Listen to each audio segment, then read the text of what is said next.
تو ہم اگر کہہ دیں یہ جملہ یا فلاں آدمی مرا آج میں بے سہارا ہو گیا میری کمر ٹوٹ گئی، تو دوسرا کہنے جی اللہ تو ہے نا، ٹھیک ہے؟ تو پوچھا جو نبی کو نہیں معلوم تھا اللہ ہے سہارا، اگر یہ چلا گیا تو کیا ہوگا، مجھے کیا فرق پڑے گا؟ آج کہتے ہیں ایک بندہ چلا گیا تھا ہمیں کیا فرق پڑے گا، ٹھیک ہے؟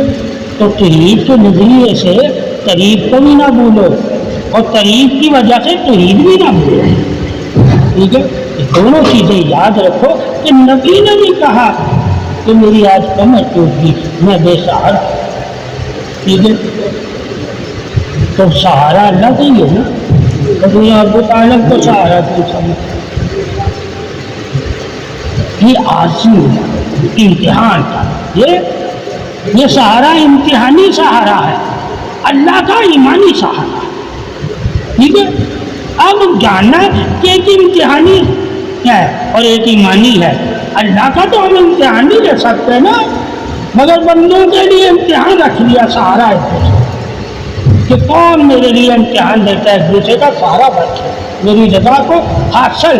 اب ہم سہارا جو ایک دوسرے مانتے ہیں وہ اللہ کی رضا کو حاصل کرنے کا، اور اللہ جو سہارا بنتا کوئی ہماری رضا حاصل کرنے کے لیے بنتا ہے نہیں، وہ تو ان کا بھی سہارا ہے جو اللہ کو جانتے بھی نہیں مانتے بھی نہیں، اسے ہماری رضا سے کوئی مطلب نہیں، ٹھیک ہے؟ اگر وہ ہمیں سہارا بھی دے رہا ہم راضی ہوں یا نہ ہوں، ٹھیک ہے؟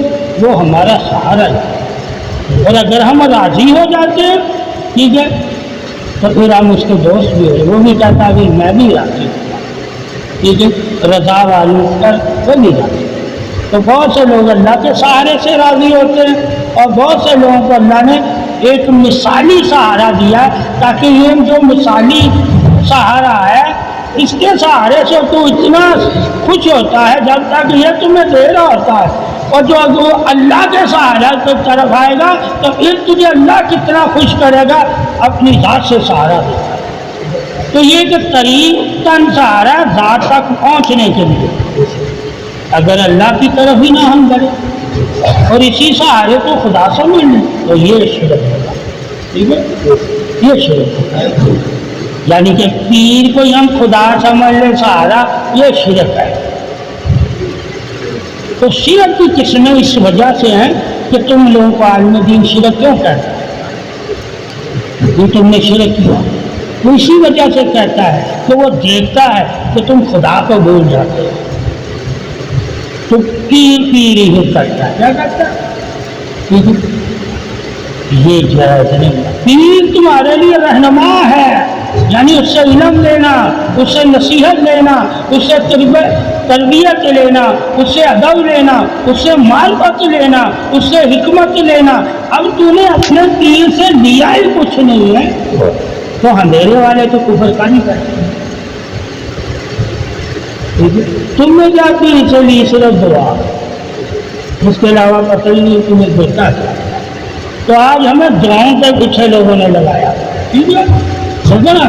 میں بولوں اس میں دعا نہیں ہے، کتنے لوگ آئے صحبت کے لیے 10 آدمی بھی نہیں آئے، قرآن میں صحبت کا ذکر ہے، محفل کا ذکر نہیں، جس کا ذکر ہی نہیں حدیث میں اس کے لیے ہزاروں لوگ اکٹھے کر لیں، اور جس کا ذکر ہے کہ میرے دوستوں کی صحبت میں بیٹھا کرو، محفل نہیں، یہ ذکر و ذکار نہیں، یہ دعائیں نہیں ان سے کہا تو ان سے دعائیں لو، کہا ان کی صحبت میں بیٹھ کے، ٹھیک ہے؟ ان کی خوشبو کو حاصل کرو۔ خوشبو کیا ہے؟ روح، روحانی تسکین پایا کرو۔ اب دعائیں کیا ہیں؟ یہ روحانی تسکین نہیں ہے، یہ مرادوں کے لیے کی جاتی ہیں کہ میری ضرورتیں پوری ہو، ٹھیک ہے؟ جب ہمیں پتا چل گیا ہر بندہ کی کے پاس ضرورتوں کے لیے آتا ہے تو پیر کہاں سے دے گا کسی کو کچھ؟ وہ تو وہ کہے گا یار اس کی بھی ضرورتیں پوری ہوں میری بھی ہو، تو دونوں ہی ضرورتوں والے ہو گئے، کیا ہو گیا؟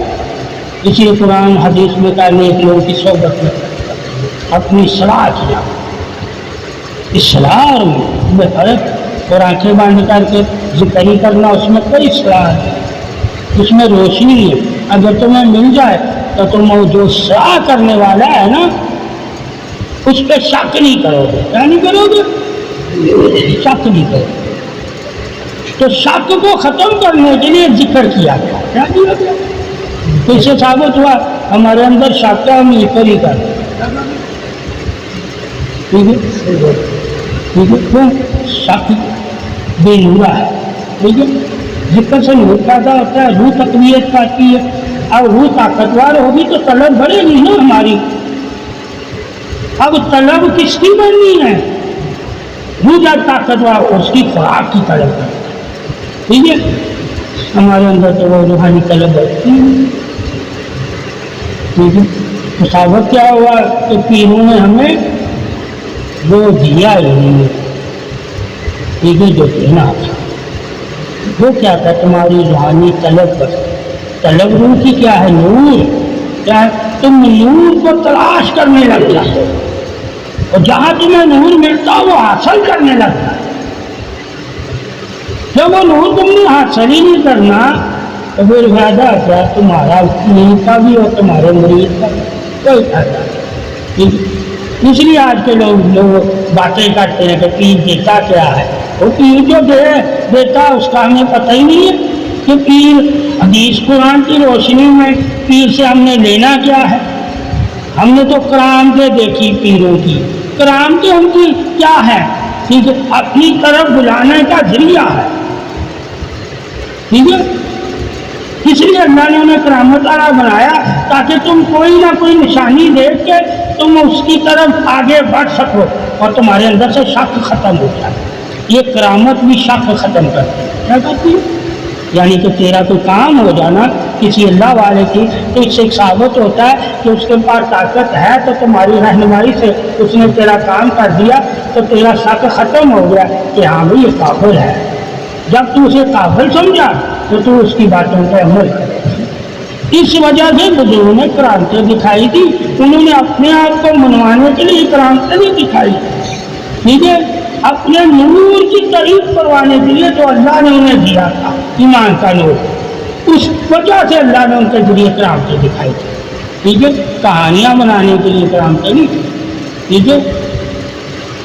اللہ نے ان کا یعنی کہ ولی بنانے کے لیے عام لوگوں کو کرامتیں کہ تو بھی اسے ساتھ میں آ جا جس ساتھ میں انعام والے. ٹھیک ہے. اور انعام والوں کی نشانیاں یہ ہیں کیا کہ وہ دل نہیں دکھاتے. کیا نہیں دکھاتے؟ صرف باہر نشانی کیا ہوگی؟ وہ دل نہیں دکھاتے. ٹھیک ہے. باقی کچھ بھی کریں تمہارے نفسوں کے ساتھ اصلاح کا کیا ایمان کے حساب سے دل نہیں دکھایا. اصلاح کے حساب سے تمہارا دل دکھتا ہے تو سمجھو تمہارا ایمان ہے ہی نہیں. ٹھیک ہے. اس لیے کہتے وہ کیا ہے؟ وہ ملامت کریں گے تمہارے نفسوں کو، یعنی جو تمہارا نفس چاہتا ہے. ٹھیک ہے. وہ کہیں گے اسے چھوڑ دو تو تمہارا نفس اندر سے تکلیف میں آ جائے گا یا وہ جان جائے گا. ٹھیک ہے. تو بیٹھا رہے گا. اگر وہ نفس سے محبت کرنے والا ہوگا جب اسے تکلیف میں دیکھے گا تو کہے گا یار میں تو زیادہ ہی پریشان ہو گیا اس پیر کی صحبت سے، اس سے بہتر میں آتے ہیں. تو پریشانیاں دو قسم کی ہے. ہر بندے کے ساتھ ہے اور ایک صرف مومن کے ساتھ. اسے صرف آخرت کی پریشانی ہوتی ہے. دنیا کی وہ پریشانیوں کو پریشانی نہیں.